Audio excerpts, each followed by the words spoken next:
I represent a team NARS. Yeah, I represent a team NARS Minded, and going to talk about our journey to Alaska this summer. And when I say we, I mean this is Arthur and Fred that were on the boat with me, and hopefully they will chime in if they disagree with the presentation. All right, I mean I'm going to go over quickly over the project. I'm going to talk about the trip itself, and then focus a little bit more on, I mean, the good, the bad, and the ugly. All right, our R2AK project. Oh, so we only see. No, we're good. We're good. You're good. Yeah, all right, good. awesome, Here. fixed. Probably Probably a little bit wider. Else is in charge. Yeah. Anyway, 3 people. So Fred, Arthur, myself. One boat, Mojo, an F-25C, hull number 6, built by Colorado Composite. That boat has done, has attempted a race to Alaska last year, ended up on a log somewhere in the Campbell River, something like that. I remember at one point Fred told us, hey, we went further than the guy before. I can't remember where it was. Anyway, our propulsion system was a 2 hobby fin drive, the thing that, kayak fishermen have on 2 floating appendices, things in the back.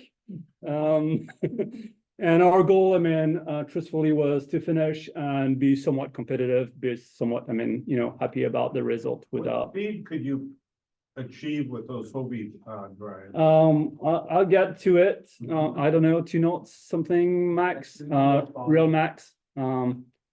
I have to say it, we were sponsored by We Financial, which is a financial advisor, mostly for French people living in the United States. And by now, you probably understood that all 3 of us are originally from France. But I'm a proud American citizen that's gonna vote. All right. Didn't go over why, an F-25C, it looks like a cool boat, and we had plenty of conversation around that. Ended up being an F-25C, and it's a cool boat. I wanted to go over the planned timeline, and then I'll go over the actual timeline of the project. and that tells a lot. So the idea, pretty much started last year in August, September. Initially, between Fred and I, we're both, sharing our dream to do that over Facebook chats, and then we say, oh, well, let's do it then, if we both dream about it. And then we brought in Arthur in a team. We had a team that was cool. Idea was to have a boat, pretty early, before the end of 2023, get the boat prepped first quarter of the year, and then spend a whole lot of time being super ready, testing the boat, in and out, and get our navigation, figured out, and talk to, previous racers, previous winners, a whole bunch of great ideas. And of course, be, rested with everything figured out by the race start on June 8th. That was the plan. Well, it started very well. We had a team created pretty quick. We purchased the boat super fast. We got pretty lucky. We had early contact with French guys in the Bay Area that happened to have an F-25C. I was just asking advice, and I just mentioned once, hey, by the way, if you're selling a boat, let me know. And then a month later, they reach out and say, hey, well, we decided to sell a boat. So great, we're almost ahead of time. We sailed with the boat, had fun, realized the potential, realized the things that needed to get done. Even though the boat had attempted race to Alaska, we figured it was not 100% race to Alaska ready to our standards. And started to work on the boat refit. And that's where things went a little bit longer than expected, as you can guess. We did stuff that were planned. That's good. Making sure that every system work and that the electric system work and those things. And of course, we found out some ugly stuff like any farrier around here, some rotten balsa and this sort of stuff. So a little bit of carbon work. And then we figured that the paint was basically flaking square meter at the time. I don't know, 9 square feet at a time. So we redid that. It doesn't help the boat performance, but it helps our pride. And so we did that. Of course, weather permitting, all those things, time permitting. By April, end of April, the boat splashed again after 4 months of refit. May, as you all know, family time, work time, busy time. We didn't do as many testing as planned. And so, yeah, we got really close to a race day. Our logistic plan to get the boat back fell through the cracks. Hopefully some people, thanks Mark and Duncan and Ben, jumped in, but I mean, to scramble a little bit to get to figure that out, to get the boat back in Seattle, hopefully after we're done. And then pedal drive took a little bit longer than expected. The actual first sea trial of the pedal drive was in the Port Townsend Marina the day before the race. Like 7 p.m. You witnessed this. You were on board. On board. You were absolutely. Amazing. That was the first real life test of the pedal drive on the And the boat. people brought the additional fixes while we were in Victoria. Yeah. So just give you an idea of, and honestly, one thing I want to add to that is, we didn't really slack up and during those few months of refit. We spent countless of hours, I mean, sanding and painting and, I mean, doing composite work, and we spent a lot of time. And this is just to highlight, I mean, if you want to do this sort of project, I mean, plan for time. And actually, I think it's a good idea that now it's every other year. Might be frustrating for some, but I mean, I think this is what you need to drive this sort of project. All right. Now let's talk about our race. Well, I skipped the proving ground. I can speak quickly about it. Proving ground from Port Townsend to Victoria, pretty uneventful. They were, I think they were forecasting 20-25 knots. We've never seen that. By the time we rounded, I think we had, no wind at the start, and by the time we rounded Fort Wilson, thank you. I'm pretty sure Dragon, that super crazy boat, was already having beers in Victoria, so we were left with the rest of the fleet. We were doing pretty good. We were on, kind of a beam reach, close reach, and pretty full speed, and it was actually pretty fun. Yeah, we dropped the hammer down. The so glorious thing was that the Hobie 16 finished before us. Yeah, I was about to say, we're happy. We're like, yeah, we're gonna get second until we saw that little beach cat, sweep ahead of us, and we're like, oh, right. Well, that's not a second. And it was pretty fun, and I think it was just a perfect condition for this boat. Just some wind and water. The sea conditions were pretty mellow. I think we did encounter a piece of wood, which would be the only piece of wood. Yeah, actually, yeah, a big plank. Just we sort of flew off on the lee side and did a dent on a beam, and that was it. Then, we worked on the boat for a few days in Victoria, fixed the thing that had to be fixed that were not working as great as was thought. For example, we realized that once loaded, the boat loaded, the pedal drive was dragging too much water, so we lifted that up. So the two floating thingy in the back were dragging way too much water, even when those were wet. Yeah, even when they were lifted. So those things were not floating 100% of the time. They were only floating on the water when we were using them. We had a way to lift them super quick. I mean, that was fantastic, except when we were healing, even though trimaran don't heal too much, it was enough to drag on the side and just like send big splash of water. It was pretty impressive. So then, I mean, the real deal. Start was, I mean, a lot of fiddling and soft wind. We're debating about our navigation and strategy. I mean, we wanted to hug the San Juan Island. Nobody did. I mean, time for us to figure out, I mean, readjust the strategy. Okay, we're a little bit behind.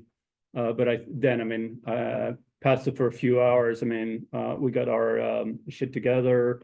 And I think we did a pretty good start. I mean, started to short tack against the current now, and actually caught up with the rest of the fleet within, I mean, the first 10 or 12 hours. Well, the rest. And yeah, so by that time, and we were in the Georgia Straits. So actually, we caught up. I need to look at Navionics because I don't remember all the islands. Yeah, we went south of Galliano Island. Because I mean, the deal is you have to figure out how you get into the Georgia Strait. I mean, if you zoom in, I mean, sorry for the people online, but when this is a bunch of islands with a few passage here and there, and you have to figure out where to go there. And I mean, yeah, you have to predict, I mean, when the current gonna hit, and where you're gonna find wind at night and this sort of thing. And I think that's where we did pretty well. So we were sort of back in contention, except that, I mean, you know, Formula One thingy that was playing in front. We tagged, I mean, oops, let me skip that. We tagged a crazy amount of time, and I mean, toward Nanaimo. Here, avoiding, there was a big zone actually you had to avoid because they were doing some, was that like Navy torpedo testing? So yeah. Yeah. Actually, on that note, Team Malolo requested permission to cross, and you can see that they did. And which is something Okay, that what happened? That's what's I happened? hate myself for it. Like, it's a simple call. It was very early in the morning though. Call, ask, it's on the chart. But because of the start in Victoria that told us, you know, it's gonna be an active zone, I didn't think of it, and frankly, I'm not used to those situations. And when I started to do the straight line, I didn't get it. Because I mean, when you see the many tags, and that's only, I mean, when our system pinged, like whatever we had, I mean, we probably tagged them in twice as many times. And so if you had access to the zone, I mean, it was a little bit easier, I think. But anyway, it doesn't matter. What was the wind? it was actually good, a good solid wind with short chop. Actually, the sea state was not fun. It was like, but yeah, probably 15 knots of wind. Yeah, I mean, good full speed. How are you feeling about the loading of the boat in those conditions? Did you feel the boat was heavy, or did it seem just fine, or? I think it seemed just fine. It was very, very loud. And I'll get back to it a little bit later. If that boat is loud. All right, well, the day came, sun came, and wind died, and it was sort of fun. We were sort of drifting here with the other boats, and like doing, I mean, barely 2 knots on under pedal drive, with, I mean, you know, shorts and t-shirts. And it was, I think it was like, we were by 2 p.m. we're here, which is like 50 knots away from the Campbell River and the the Samers Narrows gate. And the gate was at 9:50 p.m. or so. So 50 nautical miles, what, 8 hours, you just can't do it. So we're almost like, hey, I mean, let's take our time, let's take it easy, let's take some rest. Wind picked up.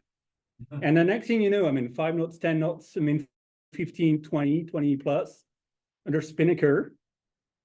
And we were just flying. I mean, doing 15, 16 knots max speed and by 9 p.m. we were at the entrance of the Campbell River.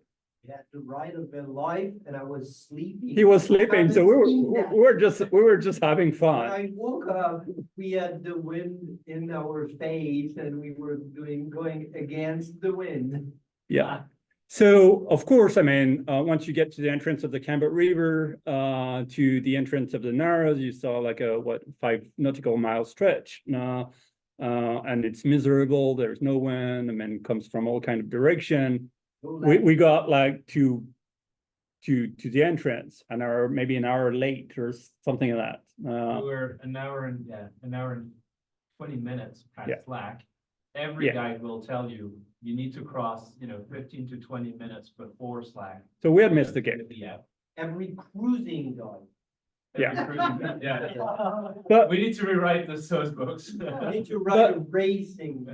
but honestly, so we were right there with Hula Baloo, the Shock 40, I never remember the name, and we had the other trimaran right behind us. And I mean, first off, we couldn't give up and just say, I mean, we'll let the other one go. Secondly, I mean, conditions were super mellow. There was no wind. Visibility was all good.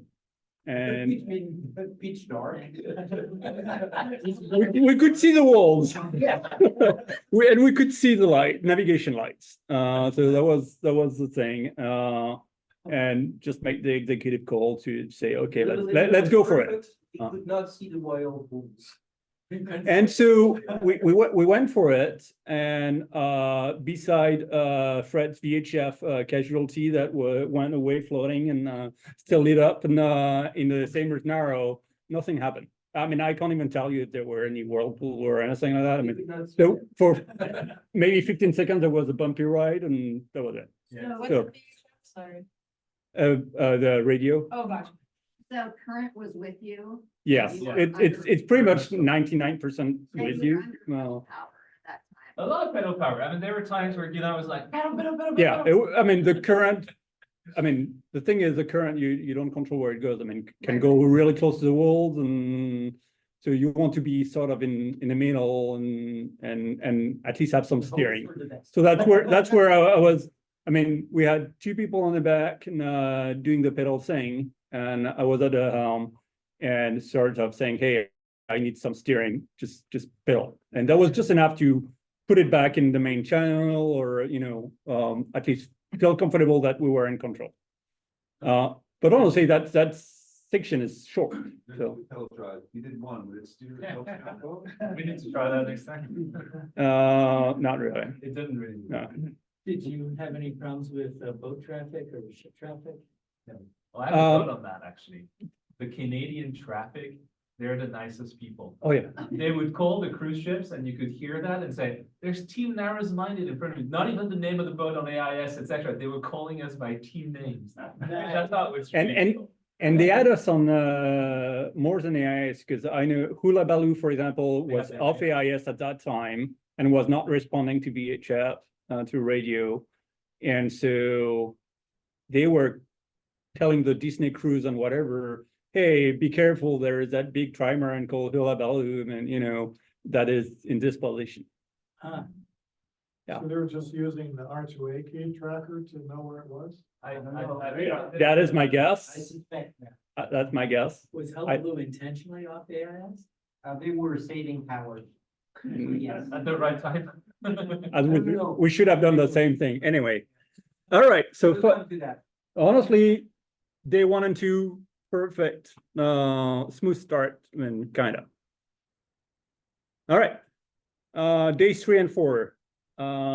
Well, actually, getting into, I mean, past the Samers Narrow, Campbell River, I mean, was on and off, I mean, pretty off at the start, and a lot of pedaling or light wind sailing, and but beautiful and so on. We had some super fun rides, and I lost all my picture, I lost my phone. But but yeah, we had, time where we were like at 14, 15 knots under spinnaker, with a shock 40. Whenever it was under 15 knots of wind, they would be faster with a huge masthead kite. And whenever it was more than 15, would just, fly away. And it was insane. It was Yeah, insane. it's really fun because depending on the wind condition, the shock ourselves, the F-31 and the F-28, we all at our sweet spot. And so light wind, the 31 was ahead because they had a masthead kite. Heavy wind, we were ahead because that boat goes so fast, and the shock was in between. So it was really like fun racing Yeah. because the conditions were changing all the time, and that was one after the other. Right. It was fun watching on the tracker. Yeah, we saw it all. Trading places, yeah. Yeah. Anyway, so we got out of the Campbell River by the end of two Johnstone Strait. sorry, Johnson Strait. Three. Yeah, and we did a different tactical decision on the other boat. They went straight into Queen Charlotte. Queen Charlotte Sound. Sound, and we stayed on the lee side of those islands, and I think it was getting late in the day, and not the best call, I guess, because basically wind died on us, and we started to get the ebb and everything, and current against us. Basically, the forecast was saying that we would take wind from the west, and it Yeah. never came. Never came, and that's from there. We lost any outside communication. There's just no cell coverage, and we had no satellite coverage at all on the boat. So basically, from there we were sort of blind. We had the forecast at the time, and that's it. GPS work? GPS, yes. GPS works. You have your position, but you don't have any forecast or anything like that. You just have whatever is on the radio on the VHF, but it's like broad stroke, so you can't really tell what's going on or what's going to happen. Ended up in the Charlotte Sound, way behind.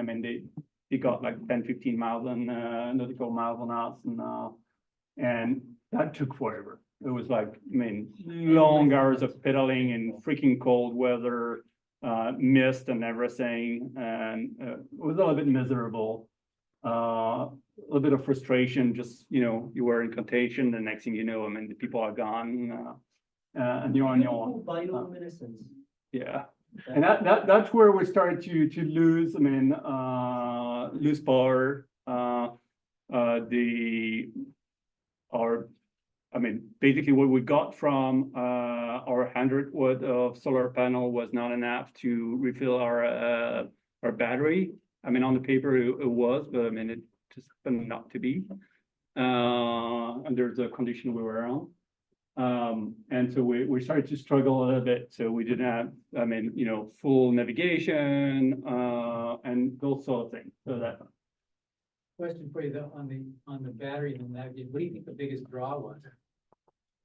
So we had on the boat VHF, AIS. We had a big BNG Vulcan 9. Is that what it is? Yep.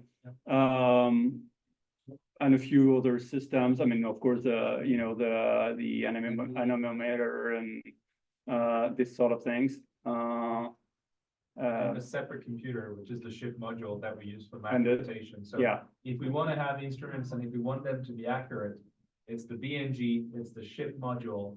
And because we were running out of breakers on the panel, I had paired the ship module with other things. So we had more draw than we wanted to. You didn't have the ability to sort of shut one of the things down in order to. Some, but not all. Some, but not all, yeah, because anything that's behind the panel and that works off the breaker and doesn't have its own switch and you can't access it, it's just drawing power.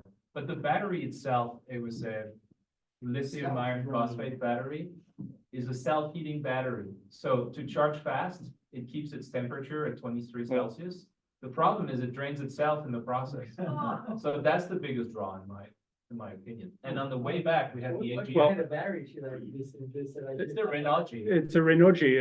It's what they call smart batteries.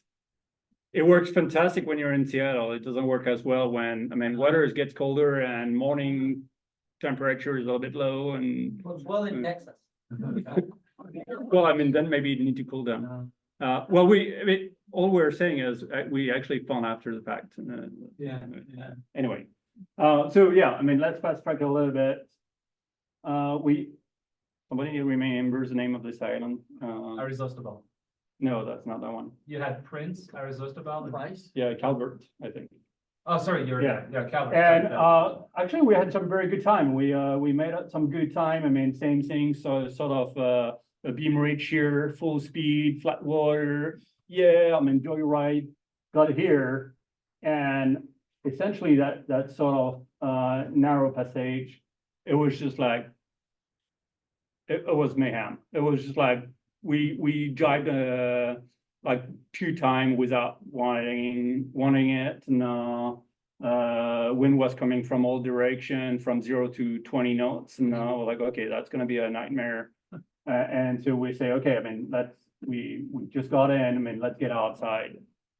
When we got outside, it's sort of weird. That's still something I don't quite explain, but that part was super flat water, super fast speed. As soon as we got out here, it was just like super messy water, big seas, not a crazy wind. It was maybe 17 knots or so, but we had to slow down the boat not to slam into the waves. And so we took 2 reefs on. We started to put the storm jib, which was actually a F-27 storm jib, probably not storm, but I mean, it's a smaller jib. And we just couldn't go upwind. It's like, and I mean, anyway, Waves Uh, would stop you. what that, The waves would just. the wave would stop us. We couldn't point. This was at night too. And we were getting a night, and we realized that it was, I mean, like, okay, fine, if the weather gonna be nasty, I mean, what are our exit points? And we didn't have many exit points. I mean, this is one, but it's not so great. And this here, sorry, here north toward Bella Bella is like paved with rocks. So I mean, your options are not that many. That's where we did that flip-flop thing. I'll take that on me. That's also a time where we realized the crew was a little bit exhausted and we were not really following our schedule the way we should have. And so we flip-flop. Ended up in this, and it was just like the worst sluggish night ever and morning ever to get to Bella Bella. We saw countless whales and whatnot, and So no wind. but no wind. Zero. Zero wind. It's Like no wind. Dead. And current against you. And so maybe the flip-flop, maybe we wasted like 2 hours doing that, but actually the penalty doing it compared to the other boats was huge because they were daytime, they had wind, thermal wind died on us, and we got the current, the opposite direction when they had it with them. And when we realized, because we had no battery by then, or almost, so we were saving as much as we could, we realized after the fact that actually the sail that we saw in the background was actually the Shock 40 that was like maybe 2 nautical miles ahead of us. So we're back in there, but anyway. With AIS, we would have seen them. Yeah, by that time we were, I mean, I can't remember because sometimes we even turned off the VHF and everything. So Ghislaine, it sounds like maybe you were dealing with a land shelter that was blocking the sea state from entering. It's more than that. It's basically the thermal wind is so like, it's a vein that you open on and off. Yeah, I mean, I've seen like up on top of Orcas, if you'll notice in a southerly wind, you get these standing patterns because of the land formation and just whips around in certain places like a wind tunnel, but it's all land shaped. You can definitely have that, but what I found out is essentially in those long passage between islands and land, daytime you have wind. You have like 50 knots of wind, pretty good. But it might not. I mean, most of the trip was anyway upwind. It can be upwind, but at least you have wind. And at night it just shuts off. That is what we found. I'm sure, I mean, different time, different conditions. You want to talk about a night encounter in that canal? Oh, yeah, at one point we met with a ghost boat. I don't know what to call that.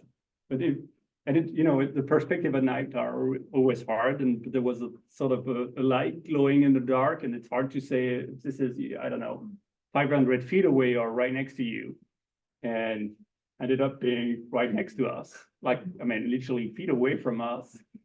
And I mean, Fred was super worried. It was like, I mean, and we were turning around it and drifting and so on, and we were starting to yell and flashlights, and guy did not react until they decided to take off. And it was a big, those fishing boats with like multi-stairs type of thing, like a tuna fishing boats. And they just took off, and we don't know. I No remember IS, very no nothing. vividly telling Guylain, there's a green light, it's like, there must be a white light, that's way bad. And then it looked red, and I wasn't sure, and we were tired. And then Guylain says, shit, it's here. Yeah, it was like, I mean, there. Anyway, I ended up in the morning in Bella Bella. It was sort of fun to see people. I think we did the fastest arm bushing change on a barrier. Because we realized that we had changed them in I think the starboard side and the port side started to do that little clunk. And actually the bushing between the pins and the AMA arms had disintegrated. Or never been there. I still can't figure out. Anyway, luckily, I mean, I can't believe you had bush. because we had done the starboard side and said, okay, I mean, because it was doing that before the race to Alaska. So I was like, okay, I mean, I'm gonna buy enough to fix the whole boat. But since the left side was not showing any symptom, well, like, okay, fine. And of course, I mean, Which, you The- got your upper arm and then you got. so that was on the lower arm on the main hull side. On the main. And you have like two big bushings, yeah, swap those in, I think, like 20 minutes. Just the time to go from where we were moored to the little supermarket that there's in Bella Bella and get some tomatoes and a couple Yeah. cakes to change from the dry food. And when I was back, we were done with the bushing. How did you get on the trampoline? Do you have like a air mattress or something? What? Yeah, how did you get under there? Did you beach it? Like that? Oh, you just reached under there. Yeah, because, Nice. but I had done it before, so Yeah. not on the water. I'd done it on land, but I mean, figure it out and how it would work. Anyway, let's move forward. 5 and 6. All right. I don't know.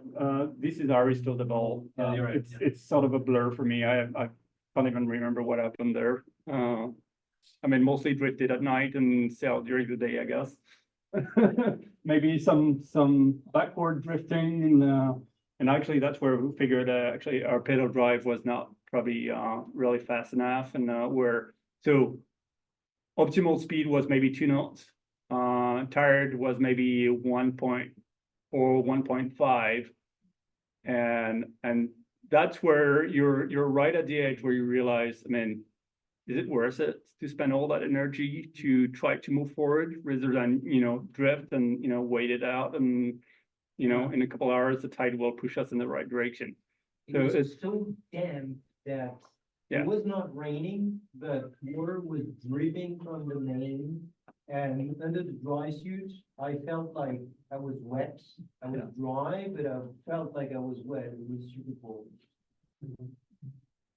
anyway, we got out of there, pretty strong wind, good sail, pretty much all day. And as soon as we got into big water, I mean, that's pretty much the open ocean right there.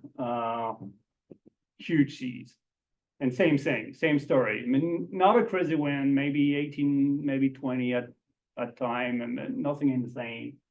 double reef, put that storm jib-ish, on, and same penalty thing. It was, I mean, I remember getting up and getting in the cockpit and say, we're gonna blow up the boat if we keep going that way. It was just like slamming in the waves too hard. And I mean, really thought that, I mean, the mast would come down, or I mean, the boat would just like, I don't know, explode or something. Same thing, pretty tired, not able to really make progress. And at that time, again, no battery at all. The only thing we managed to get is a little bit of a forecast from the VHF. And they were calling some weather coming in, but you're talking, man, scale like huge. So you don't really know what you're gonna get locally. I mean, if this is a middle 20, or if this is really what they're talking about, like, I don't know, 8 feet waves and with super short period and crazy wind. And so you got that weather advisory, you're out there on a boat that you feel like, I mean, is sort of on the edge with a tired crew. And again, made the decision to come back and say, okay, let's go for shelter. This is long. This is a big island. It's like, I mean, 50 nautical miles north to south. And you have strictly no shelter. Like Graham Island? This is Banks Island. What? Banks. Oh, Banks, okay. Got in there, had to wait it out because, of course, tide was not the right direction. We couldn't beat that with the pedal drive up to a point where a tiny bit of wind plus a lot of sweat got us through. We never did that. It's I don't know about. Anyway, good sailing, and then 2,000 tacks, you know, at, I mean, 5 knots max, with cruise ships and whatever else, took forever to get up there, right?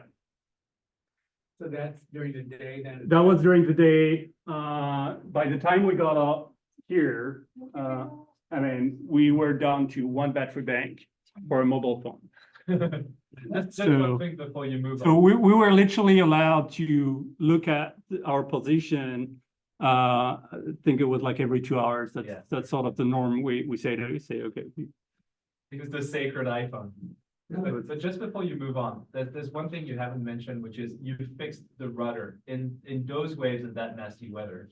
Yeah, I mean, we didn't have too many issues, but yeah, I mean, the system we made to allow the rudder to lift in case we hit a log made of plastic screwed and then broke up. And we figured that most of the screws were broken to fix that on the water, but I don't know. For me, it was just like, you know, Like, you know, it's an very eventful. chill. Like, oh, I know what it is. Let me just grab my thing and then the post do this.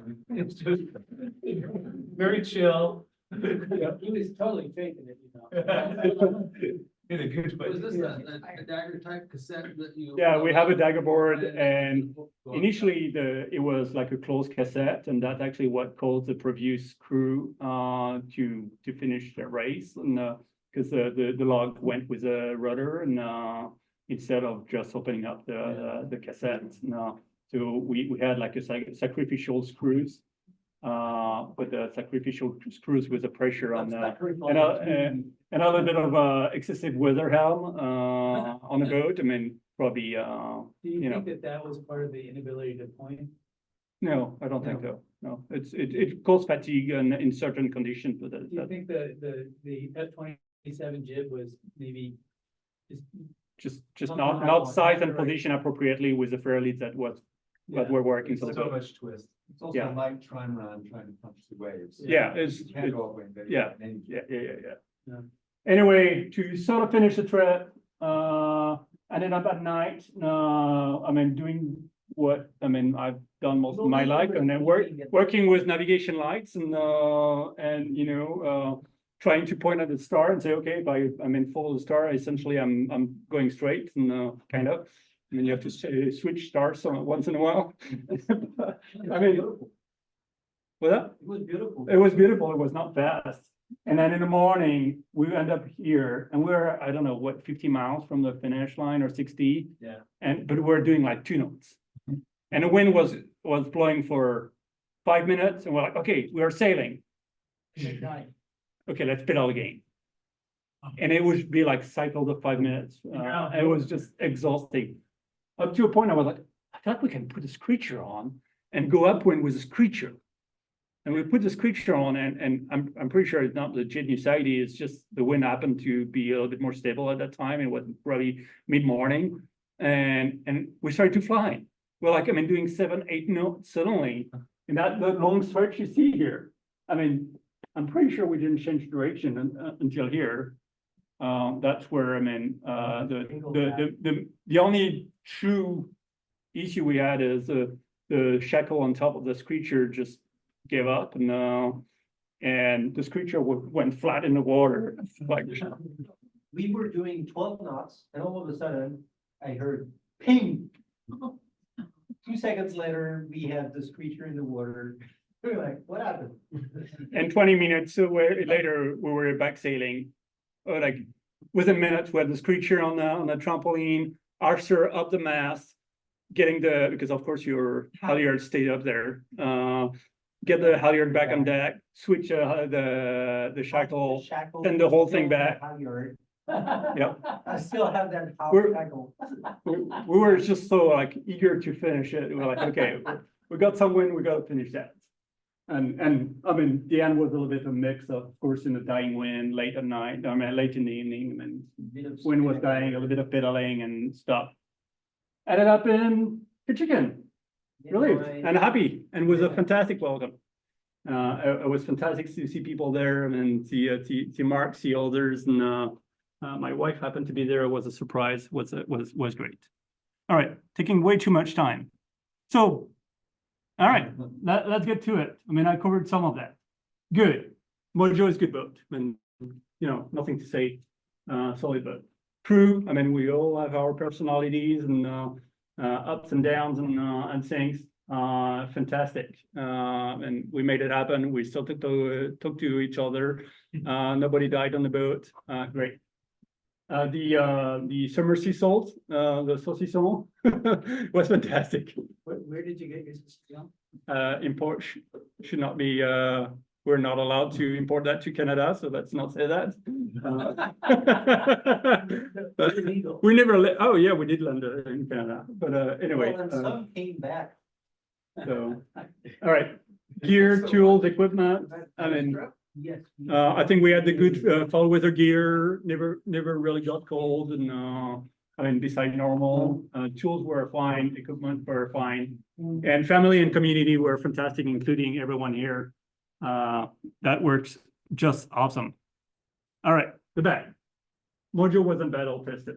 We had good sailing and in solid condition, maybe 25 knots in the Puget Sound. That doesn't mean you can deal with 25 knots in open water up north.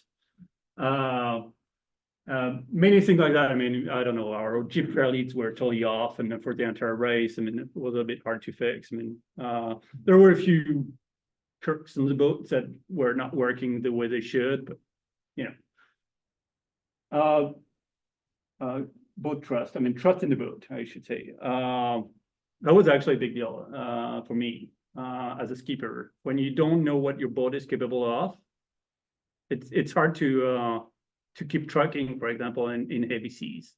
If you don't know if this is it, like after that the boat blows up, or that's fine. It's just another day, and I can keep sailing in those conditions. And you need to know that. So big deal. Pedal drive, we talked about it. It worked. But we're a little bit slow. We're dragging a little bit of water. Not perfect, but it didn't break. Kudos. You have to Honestly, build one where you can face forward. Hobie cat. Yeah, and yeah. I remember you say that before the race, and I think we knew it. But you have to face forward. Otherwise that means you need to have at least 2 people on deck. No, that's a big deal. Did you do partly slow because you had so much weight behind the transom? No. No, That's a lot of weight because. No, I don't know. On the paper, it's fantastic. I think it works great on the kayak. I think at one point, you're pushing something that is like 2,000 pounds plus. It's probably not the same effort on the fins and so on. I'd be interested to see the distortion of the fins underwater with such a load, and But it's great for the knees and everything, and it's a pretty mellow activity, let's say. But it doesn't get you as fast as other systems, in my opinion. There's several versions of them. Do you know which one you use? Arthur is the expert. That's the most powerful. That's the one Yeah. that's most powerful. Yeah. Did you see them going around in Harvard and there's some that are so fast? Oh, yeah, no, It's not- fantastic system, and honestly, totally reliable. I mean, Yeah, I mean, they're Super just, reliable. doesn't seem possible. They go- you have to think that maybe we pedaled what, 50 hours? 70 hours? I don't know, I never counted, but it's huge. Yeah. And pushing a 2,000-pound boat, or maybe 2,500 with everything on it. Didn't break. Anyway, our cruise ships and roll, we realized that we had pretty good ships. Like, it was essentially 2 people on deck, 1 in charge, 1 helping, and 1 person sleeping. And the problem with that is, well, it works if you sleep when you're supposed to sleep. It doesn't work if you start doing a little bit of navigation. You need to fidget a little bit with your phone because you want to do something else than just sailing. Or, I don't know, you want to read a book for 10 minutes. I mean, you have 3 hours to sleep. You got to sleep. And I think that's something, we made a huge mistake. And putting the navigation on to 1 person, that felt, that the responsibility of taking care of it and looking at things instead of sleeping. And I think, in hindsight, you need to have, okay, you have 1 person that is in charge of the boat and steering and those things. But then the second one should be, trying to do the navigation. Then the third one needs to be sleeping, and you need to be able to rotate all those positions and be interchangeable. I think that's super important. The hours you have to sleep or rest are rest time, and it's super important, even more because we're all different. Art sleeps very well. I'm sort of in between, and Fred doesn't sleep as well.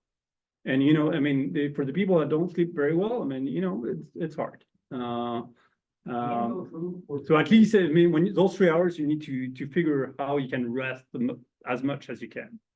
A crew of 3 is pretty small. It's small. You know, It's very Mario's a small. small boat. If you have a bigger boat, you can have 4. Yeah. And that makes a big Yeah. difference. And then like the Shock 40, they got 6 or 7. It's huge. To me, actually, I Yeah. put it in the bad, but it might be actually the ugly, is the exhaustion you have being only 3 and being almost always on is very complex.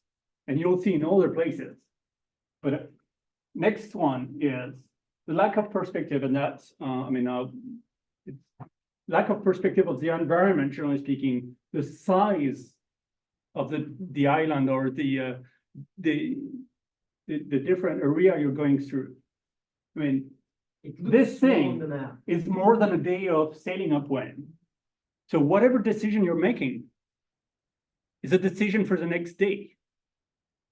So, and that's probably my mistake, and me being not maybe such an experienced sailor, or not having been through those different passages. You realize you're like, holy shit, okay, I'm going there, but I have no shelter for the next day. Or if this was a bad decision, that's a bad decision for the next 24 hours. And I think now I have that in mind, I will react totally differently. There are a few tactical decisions I would have made way earlier, because you have to anticipate a whole lot when you're in this sort of water. So that's to be a big one. The other thing is, realizing, it seems to be a bit obvious, but whenever you are into open water, seas are way bigger. The wind is not necessarily worse. It's exactly the same wind. The sea gets huge. When you're sheltered behind an island, okay, you have flat water, and you can figure out your way through the current, this sort of thing. Were the wait periods typically fairly short? Very short compared to the wind. And that's where we're slamming super bad. Super short. Yeah, super short. we had to slow down the boat, not because of the wind. I mean, we've been in way worse wind with full main and no problem. And even with tourists and it was just sometimes too much. And the other thing we realized, for example, Banks Island. Banks Island was a good example of the size of of where we're, I mean, the environment. Looking at the map, you're like, oh, okay, there's Banks Island. Next to it, there is a whole bunch of rocks and stuff. You know, like, I mean, okay, I don't want to be there. It's like, it's too messy for me. And then you go out there. And then actually, when you zoom in, you realize that the space you have between Banks Island and all those rocks is maybe like a 5 nautical mile band that is perfectly sailable. And with probably, I mean, 1/3 of or half of the wave heights and eventually longer period, I don't know. But maybe the rocks shelter you a little bit and you're closer to shore and this sort of thing. And I mean, paper maps or even you know, all the navigation charts you have on the Vulcan or on our phone don't really help you, in my opinion, realize that. On the contrary, you're like, holy shit! I mean, it's full of rocks. I don't want to be there. Let's go in open water. And now I know. I mean, it's like there's actually plenty of space to play with. And we could have made instead, if we go back to our huge flip flop we did. I mean, we had 3 options. It was, okay, let's go out there. I mean, well, let's go inside, let's go outside, and let's go in between. And from the beginning, we thought about it. We're like, okay, I mean, we'd love to be in between, but you're like, oh my God, there's just so many rocks. But when you zoom in, or I mean, maybe you look at your paper shot and you go the old school way, and you're like, oh, that's 5 nautical miles. We could have played with that. In some places, actually 10. So it's like, you know, anyway. We're running out of power at that point. At that point when, I mean, almost no power and Yeah, so you don't have exhausted and all those things. And I'll get back to the last thing. That's, oops, come on. Here, deadly. Poor management, we talked about it. That was nasty. It's very distracting. Do you have a solution for that problem now, your power management? Have better battery, have 2 batteries. Fred told us beforehand, and we didn't listen to Fred. Have more solar panels. There's one thing we one of the tests we didn't do is, we had the solar panel and the battery in shell, and if we left the solar panel outside of the battery and all the instruments on, we would have calculated the right amount of power consumption. Yeah. But also the panel was installed, most likely. Yeah. So, and that's the only reason why. Yeah, I mean, In those 10 days, we didn't do that. we had that conversation so many times. Let's leave the panel out there for a week. And every time the answer was like, no, we can't. I mean, there are so many people, you know, in the streets and I mean, picking up panels at night or engines or whatnot. Anyway, the second one is, and it's all tied to my very first point around planning. I mean, we had some good nav preparation. Don't get us wrong. We had, I mean, the charts and even some summary on where to go. I think when you go through that thing with, I mean, especially shorthanded, you can't process all the information you have. We had all the fantastic Canadian, I mean, tidal charts and tables and whatnot. Actually, this is the kind of information they give you, and they say, oh, I mean, ebb goes south and north, and I mean, look at, I mean, index, blah, blah, blah. And then the index is like 5 pages long, and you need to figure out your way on, I mean, what time of the day is it, and what time of the day it's going to be. And I think you need to get your nav to a point where you say, okay, the likelihood I'm going to be here is between the 7 and the 8, and this is the 5 information I need to know. And you need to have a processable information that you can deal with your level of fatigue, the number of people you have on board, and so on. And to me, I mean, that's the biggest thing, because we made the decision to go back to shore because we're like, okay, we don't even know where is the closest shelter that we can actually put an anchor in. Because, I mean, you can't put anchor in 500 feet of water. And we are a small trimaran, well, actually big enough, wide enough, so you can't go everywhere, and all those things. So the navigation preparation would will be totally different. Next time we're gonna do that for sure. So anyway, I feel like this experience is gonna make it so that next time it's just a lot easier. yeah, I think that's where I'm getting at.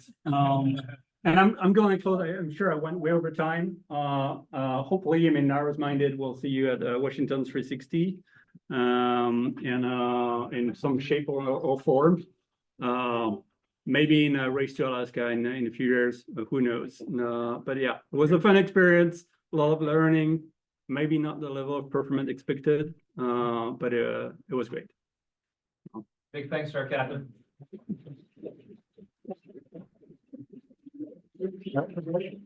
With that, You're keeping the vote for those use? so the initial plan was we purchased the boat for race to Alaska, and then who knows? We are in the okay, what are we doing next? Most likely Washington 360 is something that we want to do. You're gonna do around the county, yeah?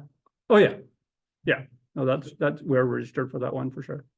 So you have an F-25C, would you do it again, an F-25C, would you choose another boat? So part of the learning is an F-25C can take quite a beating. Is that the best boat? I think it's way less tiring to go on an F-31, for example. But I think it's a fun and easy boat. Well-trained crew, knowing the boat really well, can do really well with that. Well, that's what Elsie Pickett was. Yeah. Wasn't that 35? No. It was an I mean, it was the F-25C. Three people. Okay. Yeah. They won. Yeah, with a fantastic crew, with I mean, Makika is a different thing. You take an F-25C and you optimize to the finest level of detail you may think of. It's an extreme boat. I mean, as extreme as an F-25C can be, yeah. And those guys knew the place really, really well. Too, that helps. The Dragon won it, right?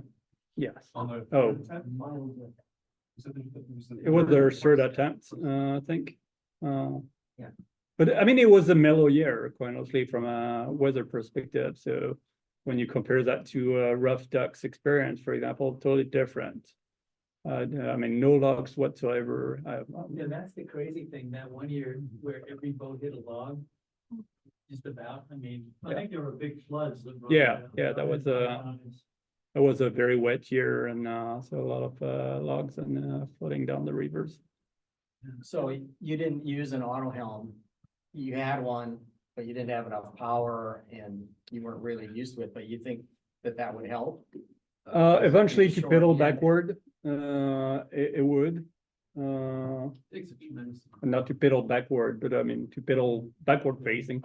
I think it's a lot of power for 6 to 12 watts. I mean, I measured 6 to 12 watts in the column. My experience with mine. that. To have pedal drive be able to charge the battery, and at that point, for how much pedaling. It would be very slow. Actually, the solar panel was working fine if we were managing it all the time, like switching it with the sun all the time, and going around the sun essentially. If you have sun, I mean, you don't have sun until 12, because it's just misty and whatever. I mean, cloud coverage and cold morning, and until the sun decides to wake up and you eventually have sun. And we're kind of lucky when we had like maybe 6 hours of rain, really. I That's mean, not bad. it was not bad. How much do those defoyaways, that use alcohol? The what? The, Defoys or whatever they're Oh, pronounced? yeah. Yeah, alcohol, I the mean, fuel just cell. as a. Oh, the fuel cells?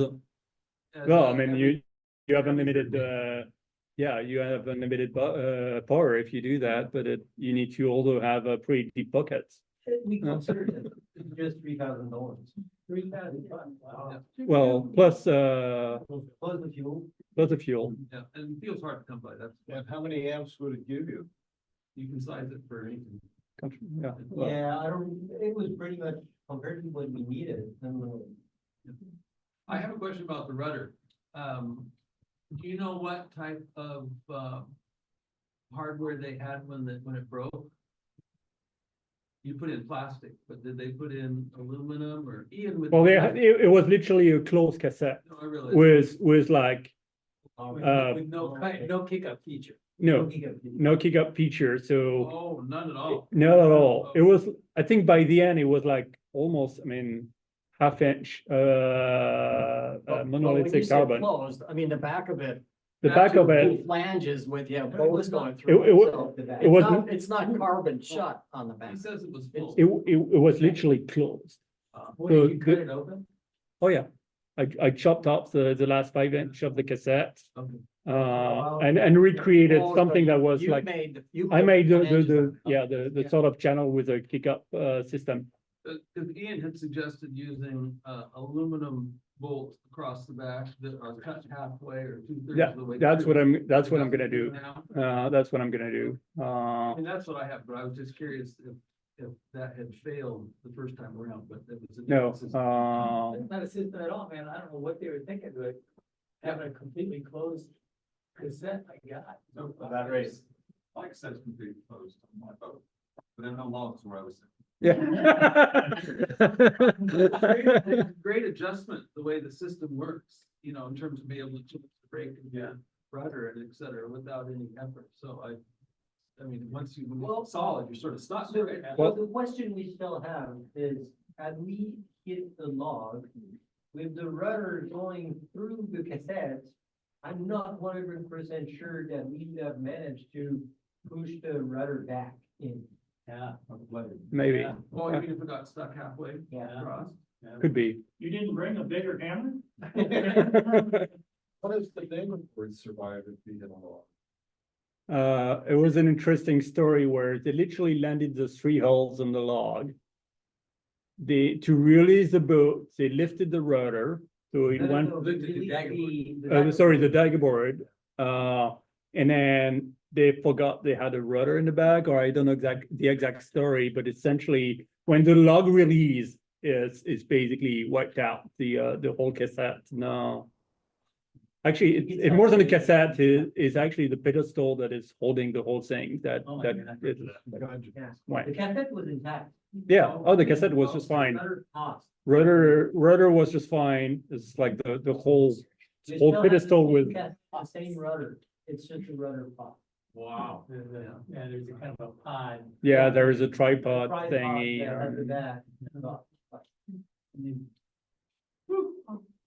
Do wind vanes appeal for you for steering? I don't think it would work really well on that kind of boat. It's, No. it's either you have a very neutral helm and everything is, good and happy dandy, or you have this very solid weather helm and you need to hold it, And I think, I mean, you need to be able to react to gusts and stuff, because those boats are like dinghies. I mean, if you have a big gust coming in and you're downwind, man, you got a better way. I don't think your weather vane will do that. And that's Uh. not open ocean sailing. You're hugging the shore all the time. And we've never been really far away from the land. Also wondered if you, stopped anywhere else, like Campbell River or? Did you ever anchor anywhere? Yeah. Actually, that's sort of a challenge. That's a challenging thing is, where do you anchor? I mean, when you say stay in those main passages, no, where can you anchor actually? In safe places, because it's very hard to know. I mean, it's basically either you have 400 feet of water, or you have like 10. And is it 10 with a few dead logs in there, or I mean, can you actually, because there is no safe harbor. I mean, the marinas are pre-shelters in the inlets usually. I mean, if you don't want to do an extra 10 nautical miles, it's not that easy. It's Yeah, very we sailed rocky. back pretty much the same course, the race course, and there are places that you can anchor, but yeah, they could be off in a bay and you have to. Yeah. I think Russell Brown anchored every night on that first time when he was ahead. You can do it, but you have to plan for it. I think. No, no, I feel it. Yeah, I'm just saying it's possible. You guys anchored on your way back, didn't you? Yeah, yeah, and we stayed in some marinas. You had a motor. though. We did have a motor, yeah. So Well, it's yeah, I mean, I real think- different if you don't have a motor, and it takes time to anchor. Oh, Yeah, it takes time to anchor and you have to know, I mean, exactly the right places. No. But the lack of the motor wasn't really. Yeah, I what don't- was stopping us from Yeah. doing anything, because we were maneuverable under. pedal Yeah, drive. yeah, pedal Yeah, drive it's is just fine. You can, Sure, you're slow, but our system was going backward and forward. So we could go both direction. It was working really well. But if there's wind, pedal drive is, no, you say.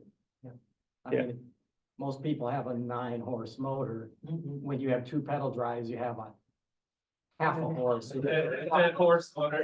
Dead horse motor. Oh, yeah, Well, listen, thank you, guys. Yeah, it's getting that was late. a Fantastic presentation. I mean, it really gave us a sense of the difficulties. And every time I hear somebody describe this trip, when Jeff described it last year, I'm kind of overwhelmed by the strength that it takes to get there. So, well done. thank you. Oh, I have a quick question. The maps you were showing, the red line is like the fastest line of sail, like, is that, what is the red line compared to your? It's probably what do we call the autodromy. I mean, like the Yeah. shortest pass or Yeah. whatever the pass that That's people, what it that the race committee gives you. I see, okay, got you. I was just trying to figure, I was like, is that another boat? There were. No, boats. it's, That was the question. I was like, that boat is not boating. Yeah. I was like, what is this? red one? no, there are gazillions of options and you can take. Well, I mean, it looks like there are gazillions of options. In the end, there are only just a few places where you should make some choices. You have to make them at the right time. Otherwise, I mean, it's way too much distance or is it so. Was that, yellow brick you were showing? That was a track from the yellow brick, the white. We were the yellow one. But you were showing us the tracker track, Yeah, not so there's the your. tracker yellow brick. Uh, In this system, you have to set up the course Hmm. that people are expected to follow, and then they map you against that course. oh. I wasn't that smart. You know, it's amazing. The people in this club have every year do these amazing things. I mean, I mentioned Paul and Joanna spending 6 weeks floating around. I mean, that in an F-31, I mean, it's remarkable. And then I know, Sue Daisy went to Hawaii. Yeah. 2 English races. After doing the Northwest Offshore, they went to Hawaii. Yeah, you're doing the Northwest Offshore. And if anybody has a chance, you gotta read Paul's description of the Northwest Offshore, which is really great. And then they sailed to Hawaii. I mean, it's, and they're like, not really. Almost as old as you. Not to brag, but to honor my dad's birthday, we went on a sunset sail and we shrimped the spinnaker and survived. And that was the summer. That was my amazing feat. We shrimped and survived. Yeah. Yeah, and Jenny Jo with her 2 kids spent, I don't know, a month or more sailing around all the way up to the Desolation South. So, well done club, you know. You got some sailors. And I'm sure some of those stories will come out, later in the year. So, that's it, guys. Thank you all for coming. Thank you. So,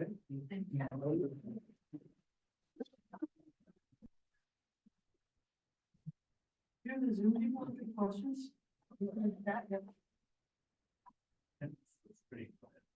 Yeah.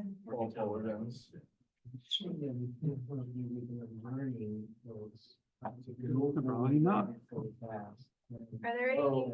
If anyone wanted that phone number for that boat, Oh, Yeah. it's in the chat. Take a picture of it. So many of that. it disappear? You will. I can down, yeah, you can kind of download it and. I only. After. I can just. Let's sign it.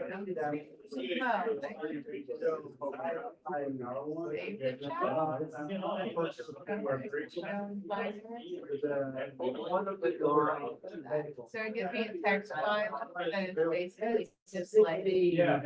All the stuff. I can email it. to you. I'm